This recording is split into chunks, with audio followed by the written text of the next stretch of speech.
raise your hand if you can find the country of Burma on a map. All right, well, if you can't, it's a little bit of a trick question. It's called Myanmar today. So I find myself in Burma, now Myanmar, at 10 years old.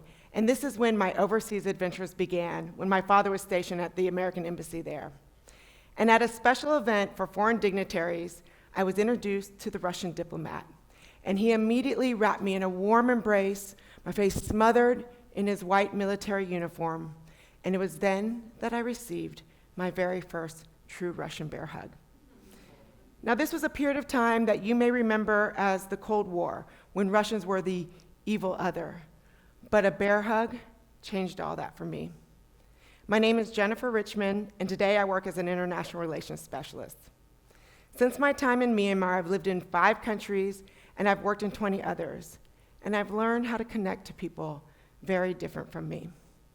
For example, in my overseas work and travel, I was recently helping American clients find foreign investors, and that took me to India during the Navratri holiday. Now, during Navratri, you dance for 9 nights, and so I danced, holding hands with strangers who became friends, who became investors. Now, as a Texan, it's pretty much assumed that I like iced tea. But my appreciation of tea started in a faraway land. And as I close my eyes right now, I can still feel the firm touch of Japanese hands tying an obi around my waist to wear a kimono for a traditional tea ceremony. And then there was a time that I received the blessings of Ganesh, the half-man, half-elephant god of wisdom, from a Hindu priest's touch on my forehead at a temple in India. Our differences abound, but through experiences like a common touch, I developed relationships that I continue to carry with me today. But we don't need to travel overseas to have these experiences. Another pop quiz for you. How many languages are spoken in American homes? A, 243, B, 352, or C, 497? According to the US Census Bureau, as of November 2015, there are over 350 languages spoken in American homes. So if you guessed B, you got it. And Kenneth Pruitt, a former director of the US Census Bureau, in a PBS interview said, "We are on our way to becoming the first country in history that is literally made up of every part of the world. America is truly a nation of differences." While working for a global intelligence firm, understanding these differences and how they led to conflict was part of my job description. And so I kept my finger on the pulse of political disruption around the globe. I was once even accused of helping start a small-scale revolution in China called the Jasmine Revolution. Yeah, my son thinks that's kind of cool. I let him know I didn't do it, but he still entertains the thought that maybe I might be a James Bond kind of a mom. And he even wrote us a letter letting us know that he too had become a secret agent. It's so easy to focus on our differences and see them as obstacles, but finding the common threads in our differences is what I see as the foundation for the great American multicultural experiment.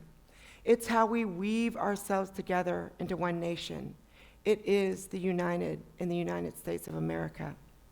And today I find myself troubled by our growing differences in political views. And I started to wonder, could my experiences overseas make a difference here at home? These divisions really hit home for me when I saw my son struggling to navigate our family's different political ideologies. And sadly, I don't think I'm alone here. I don't think I'm the only one who's had a Cold War break out among their family and among their friends. So let's pause for a second and ask ourselves, how did we get here? According to a 2018 Rasmussen Report survey of 1,000 American voters, about a third think another civil war is likely. Wow, digest that for a second. And part of our growing division stems from geographical differences. A 2014 Pew study showed that we are self-sorting into more liberal urban areas and more conservative rural and suburban areas. Now let's add the digital neighborhoods we inhabit. According to a 2019 Hidden Tribes report, social media reinforces our existing opinions and worldviews, elevating the loudest voices and limiting genuine interpersonal interaction to those who may think differently. We live near like-minded people. We spend our time online with other like-minded people. Well, maybe no wonder we're out of touch connecting with those who think differently, speak differently, and vote differently. And despite being uber connected, it turns out we're probably lonelier. According to a 2019 American Psychological Association study, serious distress and suicidal outcomes increased 71% among those aged 18 to 25 between 2008 and 2017. This is not okay with me, and I don't think I need another pop quiz to know it's not okay with you either. So what do we do about this loss of connection to people in general, and especially people different from us? My experiences have shown that indeed we, you and me, can take steps to build relationships, heal divisions, and maybe even save lives. When my son was in 3rd grade, we came up with one solution. We started a pen pal exchange with his school and a school in Vietnam. He couldn't believe that his Vietnamese pen pal liked pizza. Pizza! It was such a small connection, but its impact was huge.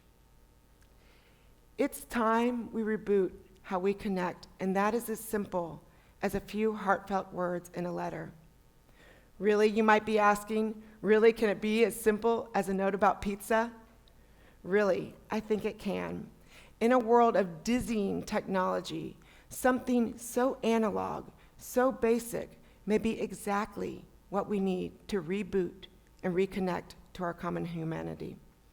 Let me share with you how I reboot. For me, it kind of starts like a journal, and there are numerous studies showing the benefits in journaling. In fact, James Pennebaker, a psychologist at the University of Texas, in a 1988 American Psychological Association study, found that personal journaling was not only a stress management tool, but it also strengthened immune cells, among other health benefits. So, words from the heart really can heal, both mentally and physically. Do you want to know who else journaled? Here's a short list of a few notables: Albert Einstein, Marie Curie, John F. Kennedy, Ida B. Wells, Chris Martin, and of course, Anne Frank. Add yourself to this list and think about taking it one step further. Imagine what could happen if you turn your journal entries into letters or notes. You get the benefits of journaling for yourself, and maybe you touch someone else. Now I want to ask you to remember back to the last time you received a handwritten letter or note, and remember how it made you feel. I recently conducted a poll on social media, which I know is super scientific of me. And in this poll, I asked my connections, when is the last time they received a handwritten letter or note? Out of 45 people, different ages, ethnicities, and so on, 40% said it had been over 5 years since they'd received a handwritten letter or note. And that's not really that surprising. A 2018 study by the US Post Office showed that household correspondences have declined 61% between 2001 and 2016. But back to my poll. Of the 60% that said it had been within 5 years since they'd received a handwritten letter or note, many commented that it was a holiday card, a thank you card, a letter from church, or a letter from a grandparent. And when I then asked if they liked receiving letters or notes or, whatever, take it or leave it, everyone expressed their appreciation of the written word, without exception. It's time to reboot how we connect, and each of us can write a few words. And this connection, when we share our inner thoughts, our truth, our vulnerability, could be the social balm that heals our divisions with a common touch.